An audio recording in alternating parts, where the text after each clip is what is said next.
Good evening and warm welcome to all of you. We are truly honored today to have with us the esteemed Finance Minister of India, whose leadership and vision have been instrumental in shaping the economic trajectory of the nation. It is also my privilege today to introduce Shri N.K. Singh, though he really needs no introduction to this audience. Shri N.K. Singh is an eminent Indian economist and policymaker, currently President of the Institute of Economic Growth and Chairman of the 15th Finance Commission. He also chaired the FRBM Review Committee and served as Revenue and Expenditure Secretary, as well as Secretary to Prime Minister Vajpayee. He has authored several books, including his autobiographies, Portrait of Power, Recalibrate, among others. He was a recipient of the Japan's Order of the Rising Sun, and more recently, he was conferred the prestigious honorary fellowship of the London School of Economics, which hailed him as a statesman of ideas. I request Shri Singh to kindly chair this session.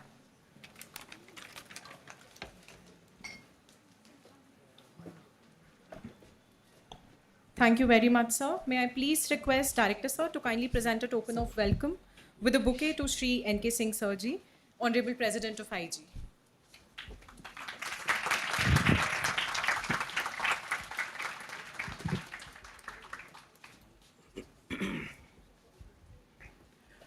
Thank you very much.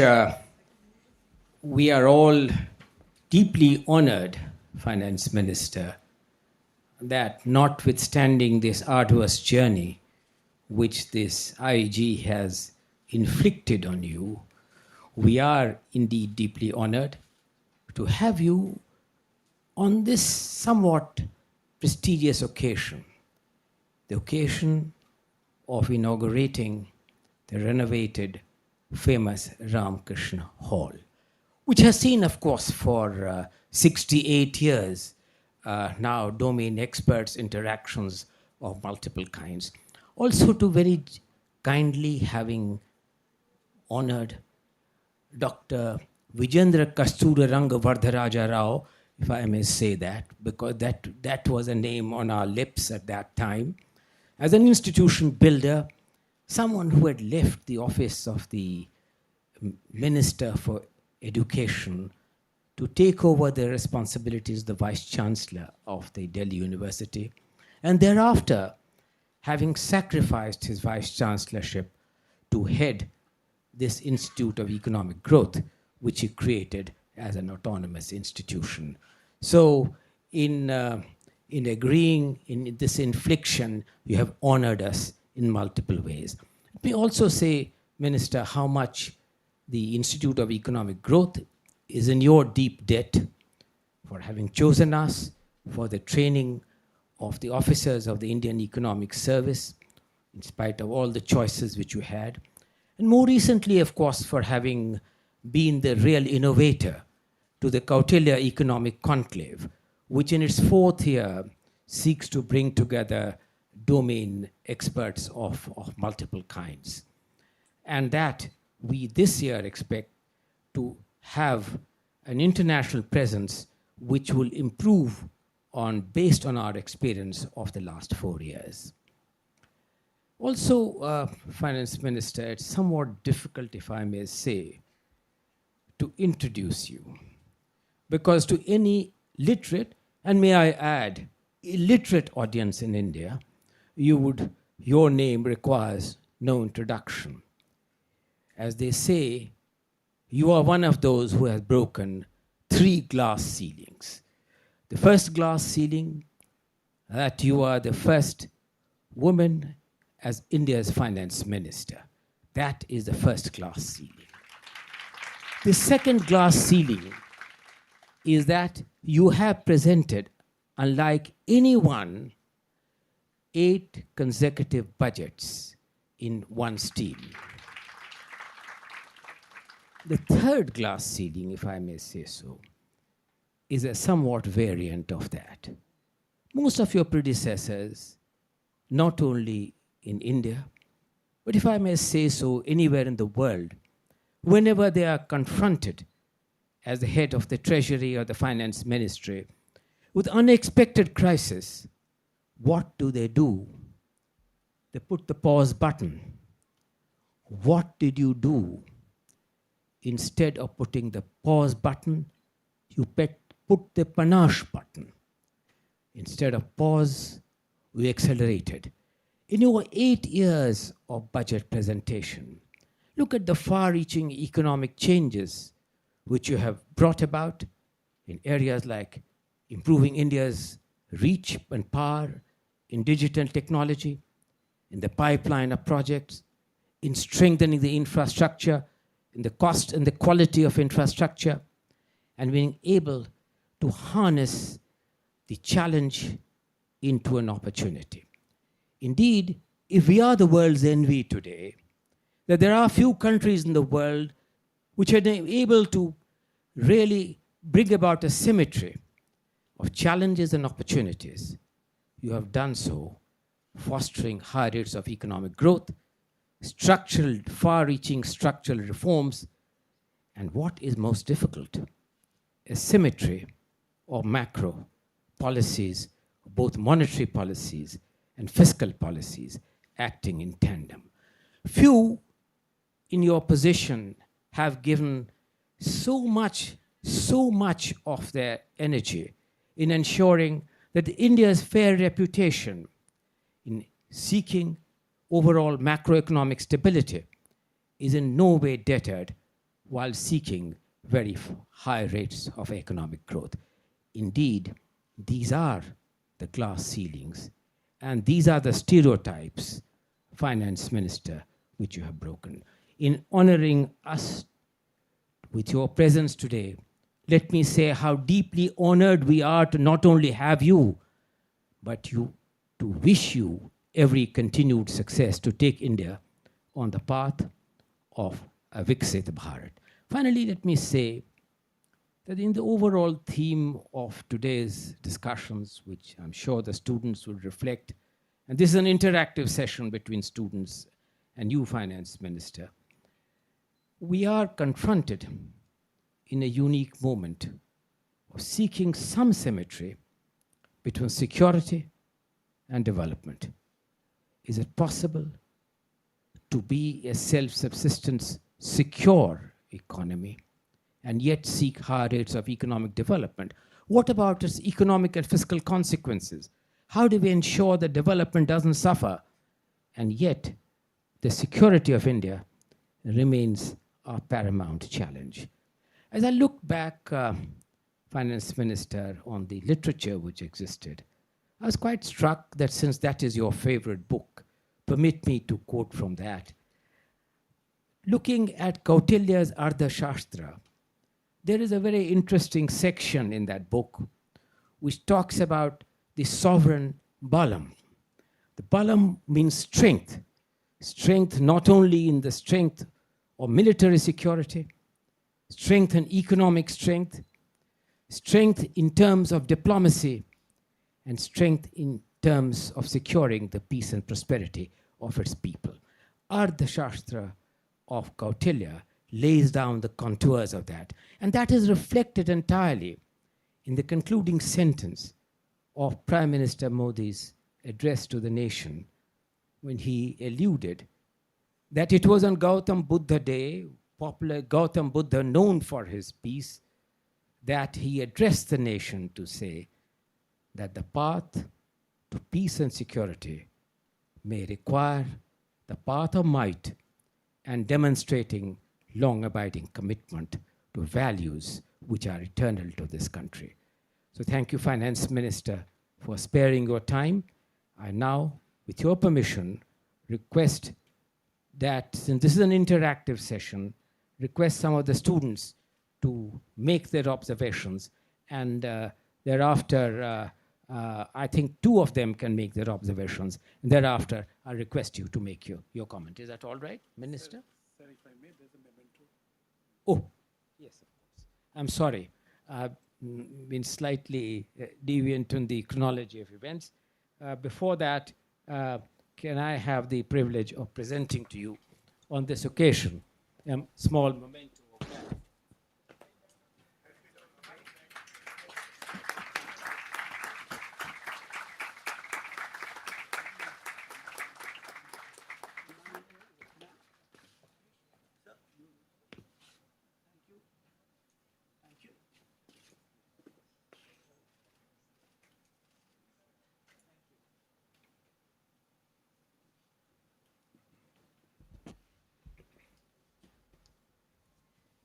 So,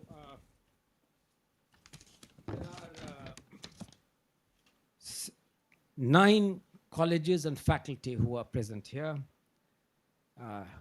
In spite of the fact that the examinations are continuing, may I request the Hindu College participant to ask the first question. Hindu College.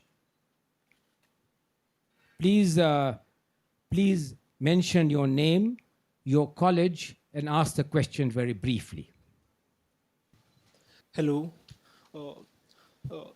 Hello, ma'am. It's really a privilege to be able to attend this interactive and insightful session of yours.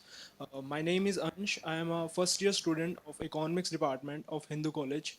So, ma'am, my question to you would be, currently we are spending less than 1% of our GDP on R&D, while our contemporaries like China and USA are already spending 2.5% and 3.8% of their GDP. Also, the recommendation of new education policy states that we should ideally be spending 6% of our GDP on education, but we are still somewhere around 3%. So, what's the roadmap to achieve that 6% target, and what are the All right. Okay. what are the key constraints which are restraining us from already spending 6% of our GDP on education? That will be my question to you. Thank you, ma'am. Thank you. Now, we take 2 questions at a time. The next question from, I haven't been partial. Being a Stephanian, I could have first called on the St. Stephen's College. But the next question is from St. Stephen's College, whoever has come.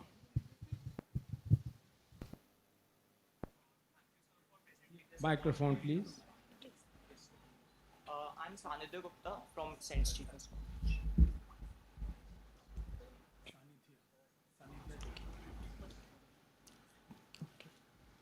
Thank you, sir, for presenting me this opportunity. I'm Sanidhya Gupta from St. Stephen's College. So my question is regarding the use of e-rupees that RBI is pushing for. So we have seen that in different nations, the adoption rates of these have been quite low. So how will India encourage the use of e-rupees in future? And how we will address the concerns which are related to privacy and data leaks of citizens?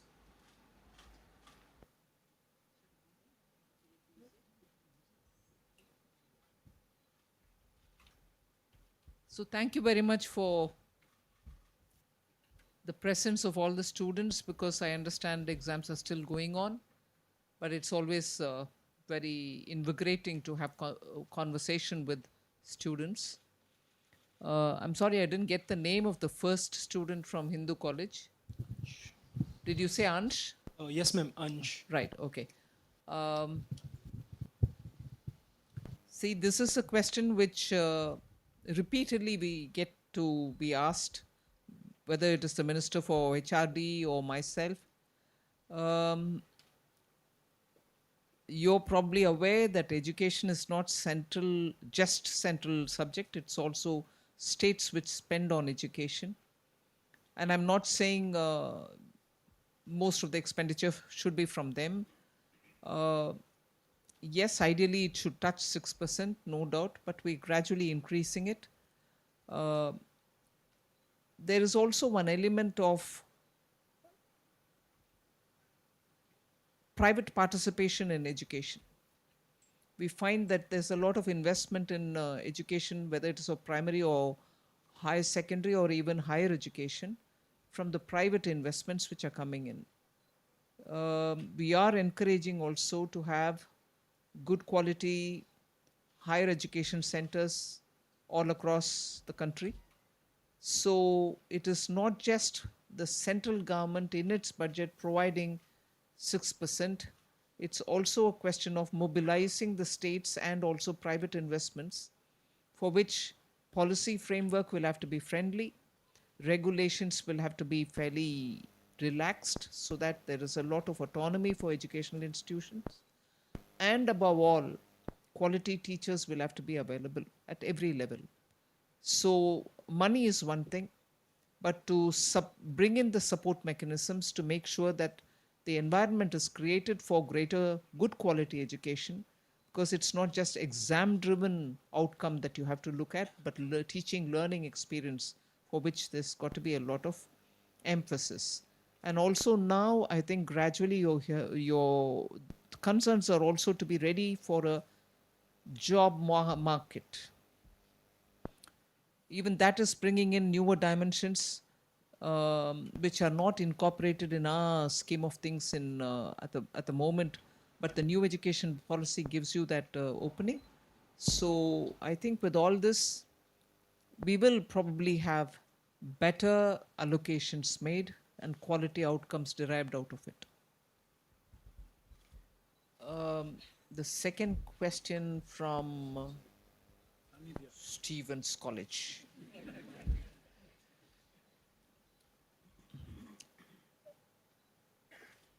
It's not as if the influence of technology should be in a sequence. It's also a question of how the common people are going to be able to adapt to a change in the way they have been dealing with the money, the currency, the notes, and so on. Now, your question specifically spoke about the e-rupee. You're quite aware, I understand, that the retail and the wholesale were dealt with by the Reserve Bank in two different ways, naturally. And there are very many countries which are also looking at the central bank driven currencies, digital currencies. Equally, if you look at what's happening in the ground, and I may not be speaking or comparing like with like, but the way in which India's common people have taken to digitally doing their financial transactions has amazed the world. In fact, today I had a very small delegation, but a very good, strong delegation of people who are in financial sector, messaging, global messaging apps and messaging scheme of things. I'm not naming them, but you know who I'm talking about. And during the sanctions, because of Russia-Ukraine war, most countries suffered because if you had anything to do with Russia, you couldn't any longer use the system of messaging. So I'm bringing in all these strands because in today's world, if you're talking about one, you really cannot be talking about it exclusively. It has a bearing on many other things. So global currencies, interoperability of systems, and initiating into digital payments are all simultaneously happening. And in that, I'm not saying because I'm here as minister, but in India, the extent to which common people have taken to it has amazed the world. So if there is one country which would place emphasis on digital currency, there's another country which is looking at payment systems which will be influenced by fintech. India's seen it all. And India's not seen it all just one creamy layer. It's vertically and horizontally all over the country. So whilst the Reserve Banks attempt both the retail and the wholesale will go on in the e-rupee mode, but there is also a lot of technology-driven payments and financial transactions happening. But even so, cross-border payments will be more efficiently handled if we are taking the route of the central bank. These are all ongoing user cases which are coming up. Maybe in a year, we'll be in a better position to speak about each one in a concrete fashion. Thank you. Miranda House. Miranda House.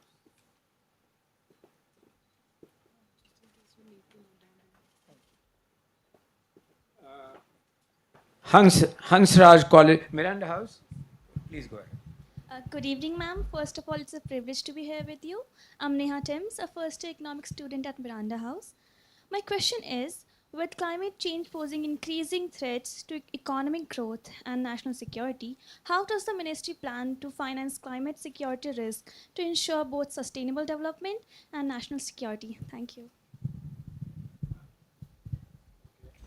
Hansraj College.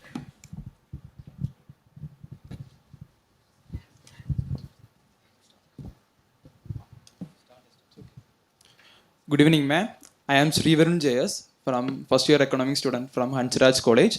And my question is, like, as India aspires to be the world's third largest economy, like, should the country focus more on investing in capital or social investment? As we know that there are many states in our country that's focusing rather on capital or on social and all. So should we double down on social investments or should we rather focus on capital investment? Because we are going to the, like, we are aspiring to the third largest economy, right? And so, or is there a model that can synergize both of these together?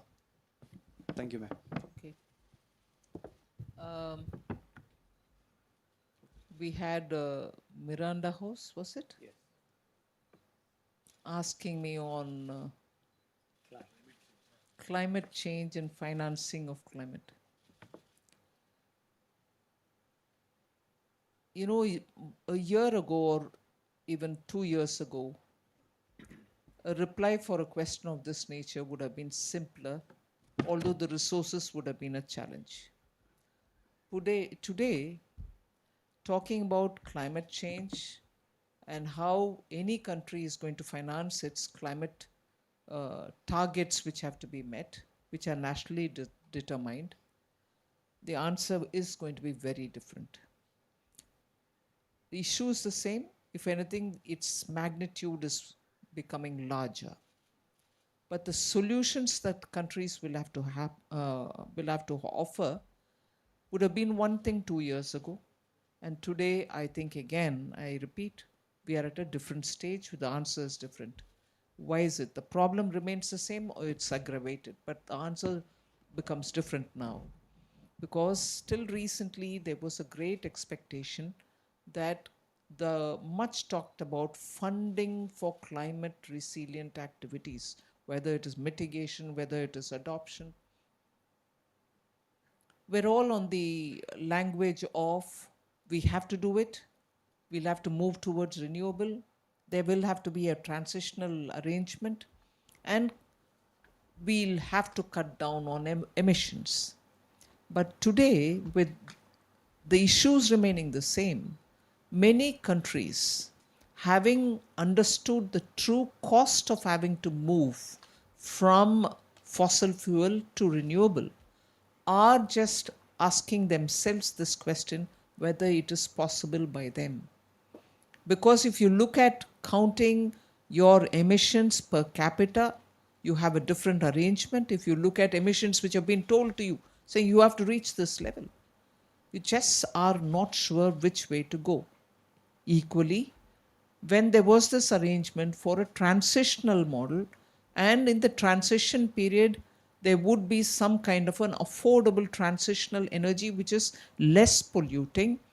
People naturally thought it will be natural gas, and there was this attempt to, bring in more natural gas into your scheme of things. As these were being talked about, there was also this question of how much dirty can be the products that your country exports, in the sense how many such products can be quickly moved to greener ways of producing and then exporting. All these were stacked upon one another as challenges for all of us to meet. So much before a level of stabilization could happen, saying, yes, we know the route in which we go, how much it would cost, I'll put this much money because my resources are only limited, and the globally available resources will be made available for me also to carry forward. So much before these questions were answered, you also had countries coming up with cross-border taxation on green, not so green products. So the pressure on countries like India, who successfully completed complying with the COP 21 regulations, were mounting. And you already are proving that you're shifting towards renewable energy, solar, wind, now of course hydrogen, now also moving to sodium. With all this, it's very clear it's you and your funds. No funds are available yet globally. So it's a question of how speedily you can move towards this greening yourself and looking at what is the kind of carbon emissions that you can cut down and so on. So it's become even more complex. So if you were to ask me, what are you doing about it? We are only making sure that globally we are negotiating to make sure that the global multilateral institutions will have that kind of leverage with their funds so that they can fund for common cause, public goods. You have eminent Shri N.K. Singh, who's here, who was a part of that international expert group, which recommended to the multilateral institutions to say, you should have enough funds. You have them with you, but you utilize them much better. Leverage more from the market, get philanthropists to come, and make sure you're able to support greening. Report was submitted, and that is during India's G20 presidency. Then it went to the World Bank. The World Bank accepted all but 3, I think, of the 30 recommendations which were given. So action is where we are looking forward. To get more assistance, to help, budgetarily, we are providing for the amounts. Answer both? Physical. Which college were you from? Hansraj. Just remind me of the question. Good evening, ma'am. No, I don't think there is this or that. It has to be all states and the center spending on capital expenditure as much as spending on social sector. But There is, yeah, say, you were going to say something. like what I was going to say was like there are states that's focusing only on social. No. They talk only on social. They don't focus on it. So don't get carried away by that. Okay. Everybody spends on social.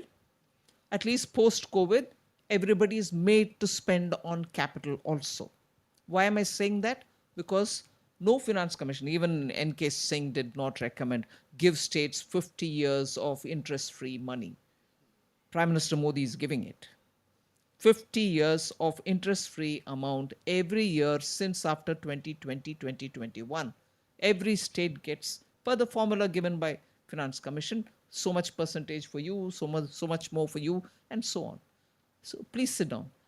So we spend money not only from the center, but we want states also to spend on capital expenditure. So we give 50 years interest-free amount for capital expenditure unconditionally, 50% of it, the rest 50% to nudge reforms to be undertaken. So if this is one side by capital expenditure, we are supporting states to undertake. They are welcome to do their own programs. So capital expenditure, all states are now understanding the importance of it with the money given by the center and their own resources. Many states are doing. But many states are not doing their own money business. The center's money which comes, they go along with it because it's coming. But they are probably, some of them, not all, some of them are reducing capital expenditure with their own resources, thinking that center's money is coming and that's good enough. But states are also, all of them, in fact, all of them are also spending on social schemes and social welfare. Some are spending more, some are spending less, but all of them are talking about it, which is good. They should talk about it as well. So there is no state where only this is happening at the cost of that. At least since after COVID, people have realized what capital expenditure can do to them and to their growth, the state's growth. And therefore, because the multiplier effect is much higher when you use money to spend on capital expenditure, your growth is to that extent speeded up, and states do appreciate it. Kirorimal College.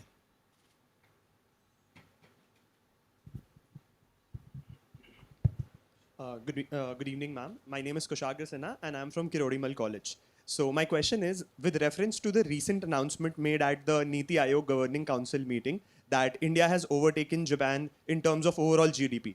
My question is that which sectors, according to you, will play a key role in taking us to world's top 3 economies? All right.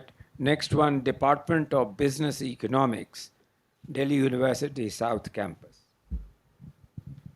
Good evening, ma'am, and everyone present here. My name is Komal. I'm from Department of Business Economics. My question is, does the evolving Quad Plus framework present new financial opportunities for India, particularly in areas like defense manufacturing, supply chain resilience, and regional integration? Thank you. You may have to repeat your question because there was a bit of a disturbance. You said? Does the evolving Quad Plus framework present new financial Quad opportunities plus. for India, particularly in areas like defense manufacturing, supply chain resilience, and regional integration? Okay. Thank you. Kushagra. Please repeat your question.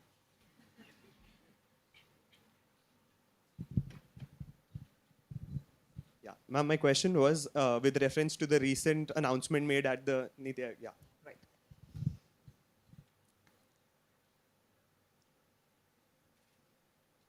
There was a time when a couple of years ago, there was a lot of conversation about India versus Bharat. I didn't subscribe to it. I will not subscribe to it. Then why do I say it now? The kind of industries which are going to play a big role in speeding up India getting to the third position will largely depend on those which have adopted AI. So there is no India industry or Bharat industry, meaning new age industry versus the traditional old fashioned industry. Across the board, in India, one large question or one significant question which has remained relevant in studying Indian economy for me has been productivity not catching up with our ambition to grow fast. We invest money, we do a lot of, identifying sectors where money has to go, both from government, otherwise private also. But to bring in that critical change in improving productivity, we've always been trying. I'm not saying there was never an attempt to improve, but trying has not been facilitated with many other changes which could have been adopted. Technology is one of them. And technology being adopted could have multiplied your productivity faster than otherwise. But when now today we are talking about technology, you have defined it for yourself because of Web3. Unless you are going to take every one of them, robotics, Internet of Things, deep learning, and so on, and capturing your data for your own good, these productivity gains would have grown at that level which has marked or which has really become the character of Indian growth. But today, the rapidity with which some sectors are showing drastic change, I find the feature defining that drastic change is the adoption of technology, Web3 primarily, okay? And therefore, those will be the sectors. And I won't say, therefore, only renewable energy will bring in, or production of good quality specialized steel will bring it in, and so on. There can be any industry. But your productivity gains and the efficiencies that you're bringing in because of adoption of such technology is what is going to define these kind of industries which are going to rapidly allow India to move to the third position. So I'm not naming any industry, but surely these are the factors which will define it. Thank you, Delhi School of Economics. Oh, No, I have a difficulty in understanding that question. I asked you to repeat it. What is Quad Plus? Please educate me. Anyone can do, not the person who asked that question. If Quad Plus is in your curriculum or in your no, classroom, what please was the tell me. question? She wants to know. She used the word Quad Plus. Am I right? I want to know what's Quad Plus. Ma'am, the question was mainly the evolving Quad Plus framework and the new financial opportunities that come with it. So, No, Anyone what is can- Quad so in Plus Quad, we framework? have the four countries which are India, US, Quad. Australia, and Japan. And in Quad Plus, like after COVID, we also included others like Israel, Vietnam, New Zealand, and South Korea. So for particularly in areas like defense manufacturing, supply chain resilience, as well as regional integration. From the point of view of Quad or from the point of view of Quad Plus, I wouldn't be able to answer this question. But I will answer this question from the point of view of defense production. From the point of view of what defense production is now meaning in the last few years, and what defense production can deliver for any country in the light of Operation Sindoor.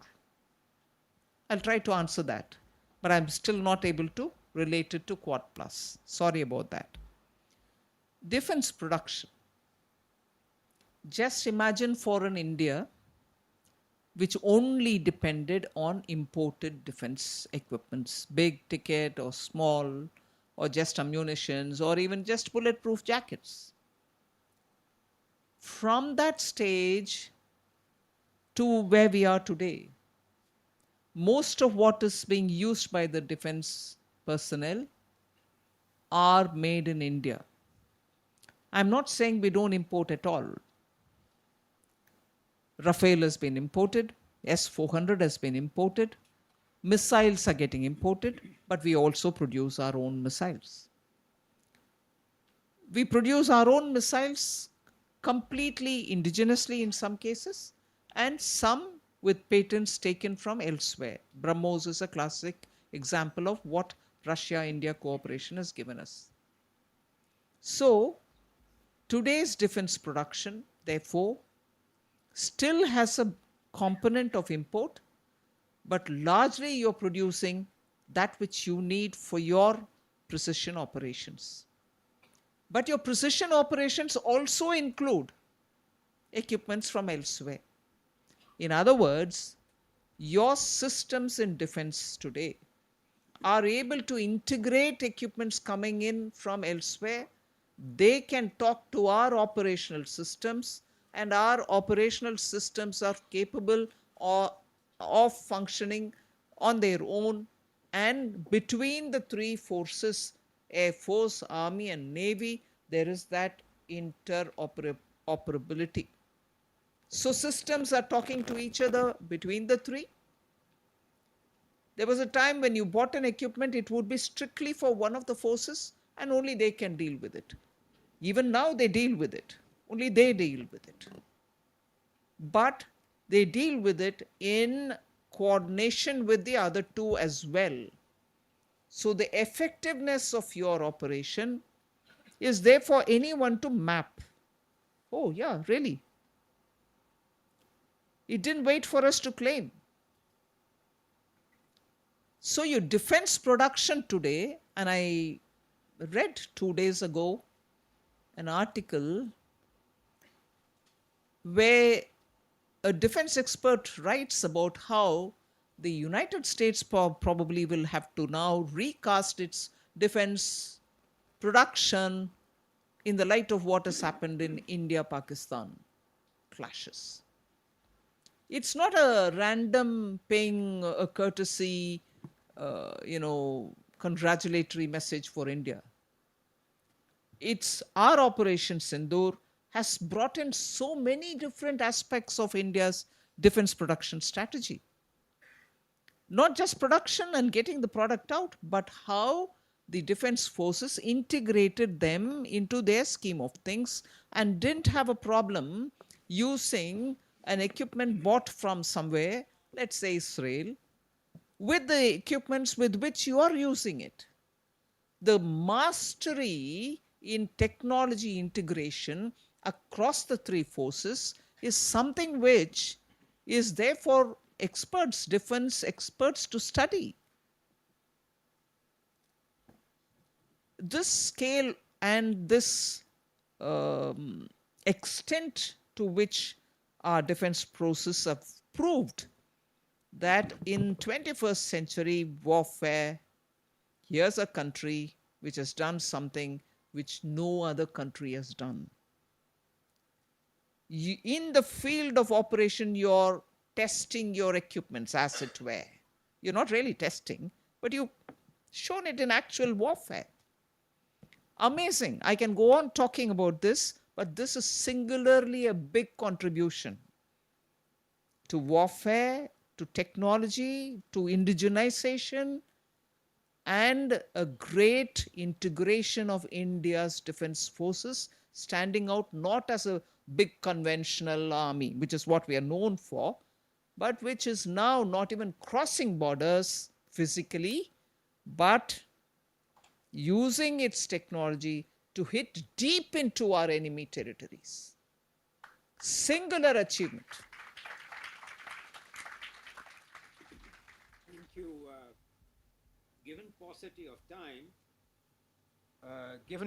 of time, the last two questions from the Center of International Trade and Development, JNU, and the Delhi School of Economics. First, the JNU. Giving too long answers, so you're reducing the number of questions. Good evening, ma'am. I'm Taruna. I'm from JNU. My question to you would be, how do you see flagship cross-border infrastructure projects such as hydropower and energy linkages with, say, Bhutan, Nepal, Bangladesh, contributing not just to economic integration, but also to addressing long-term security challenges by fostering interdependence and trust? Further, could such initiatives help position India as a stabilizing power in the subcontinent while also advancing our own national development goals? Thank you. Okay, Delhi School of Economics. Thank you, Madam Minister. I'm Vamshi from D School.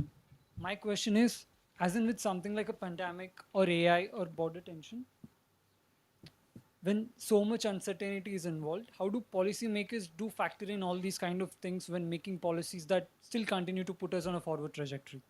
Okay, since there was only one questioner left, I'm going to seek her indulgence in accommodating that also. The Faculty of Management of the Delhi University.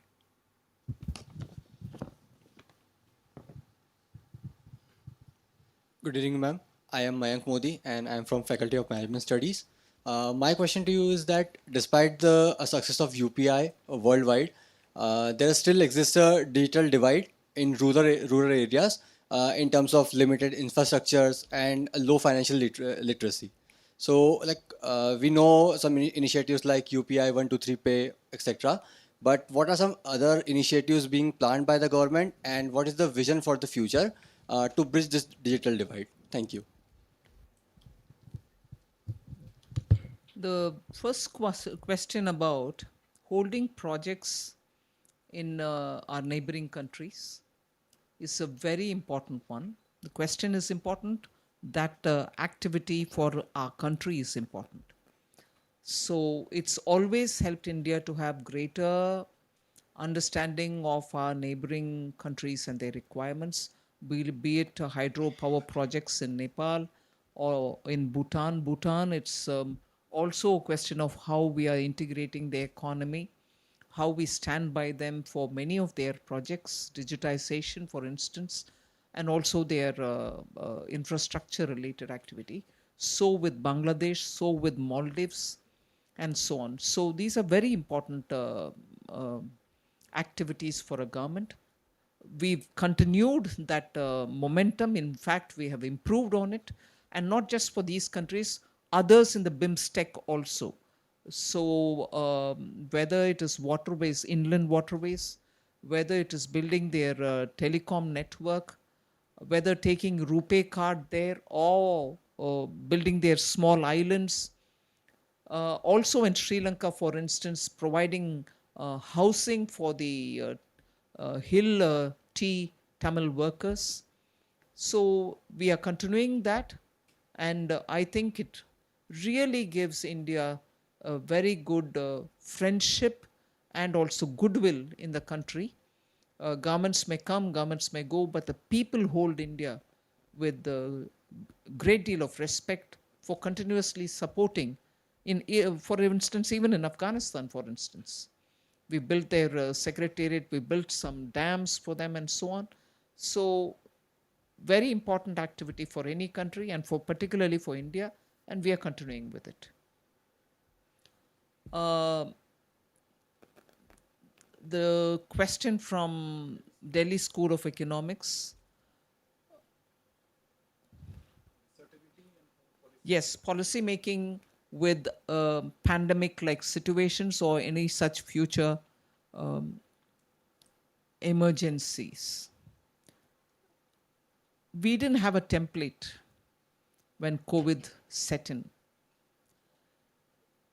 We took the inputs from so many different people, experts, economists, health specialists, doctors, and in general, also studying economy with great deal of, a lot of people who had done projections on how this can play out and so on.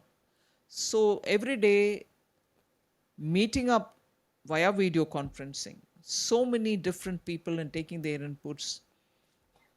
For us, the responsibility was one, attend to the pandemic itself, keep people safe, provide them the necessary treatment, keep the hospitals fit and ready for it, and so on.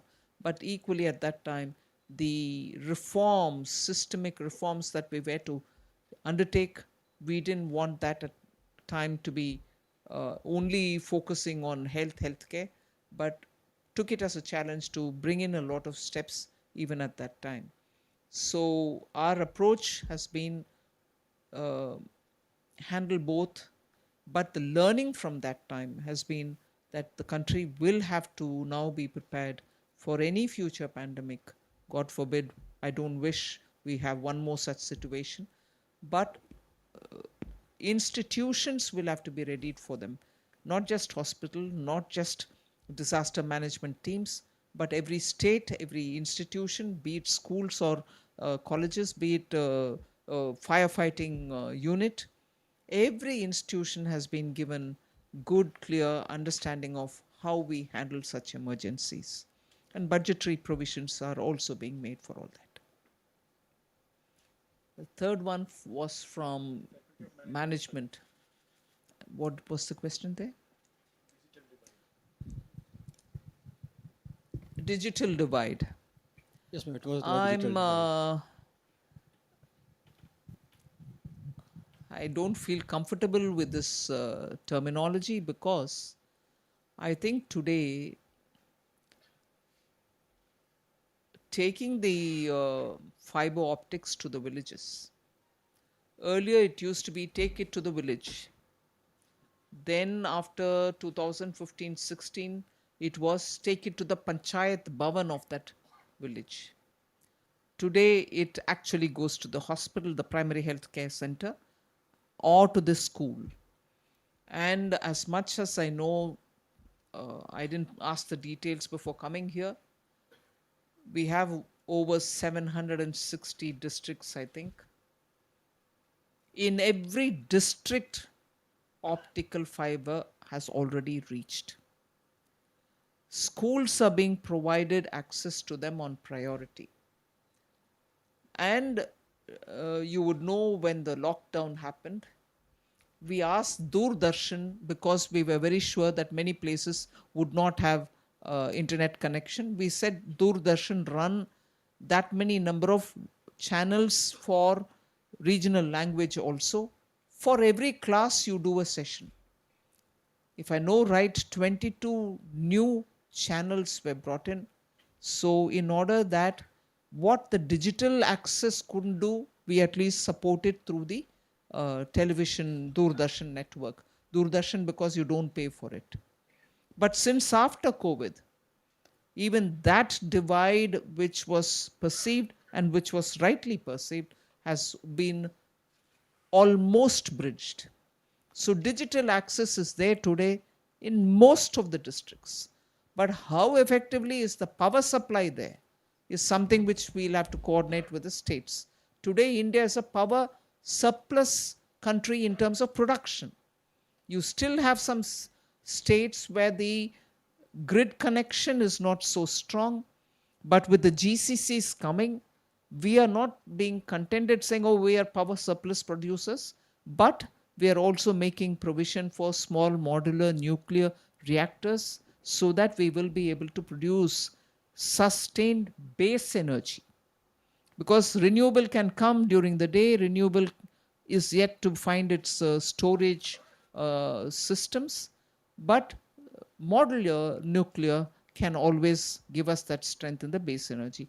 So not just connectivity, the digital that you're talking about, but things which go together with it. You may have digitally connected, but the other things such as electricity and other things will also have to be tightened. Thank you.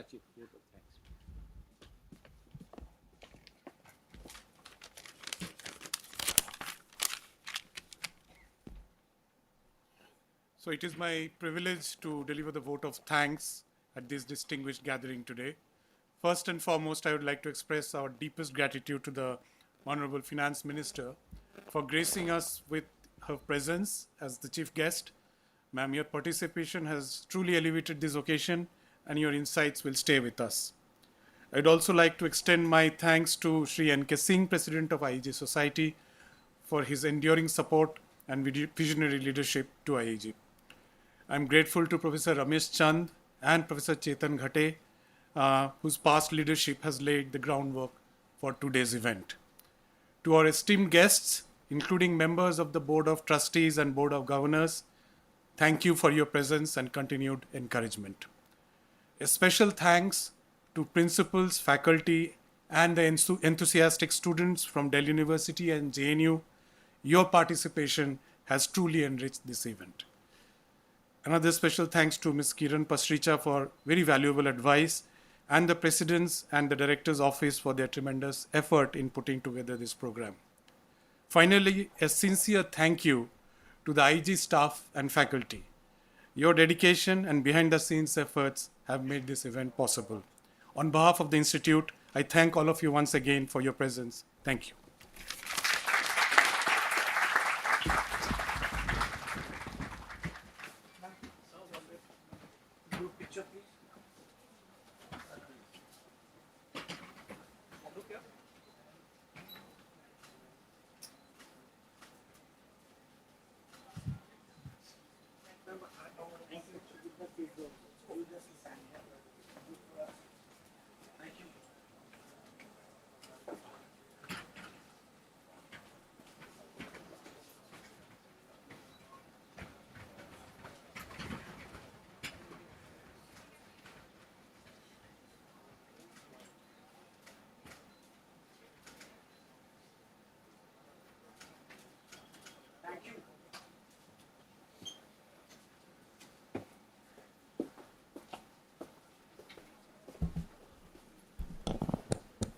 As the Honorable Minister takes leave, may I please request everyone to remain seated.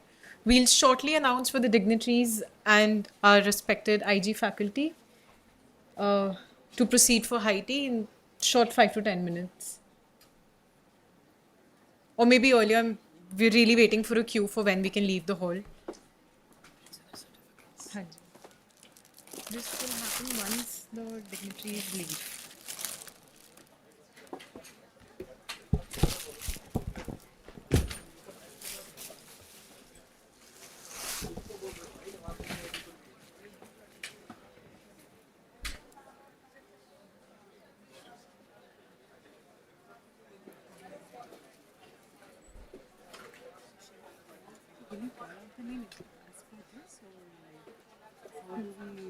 We're, however you may like, ma'am.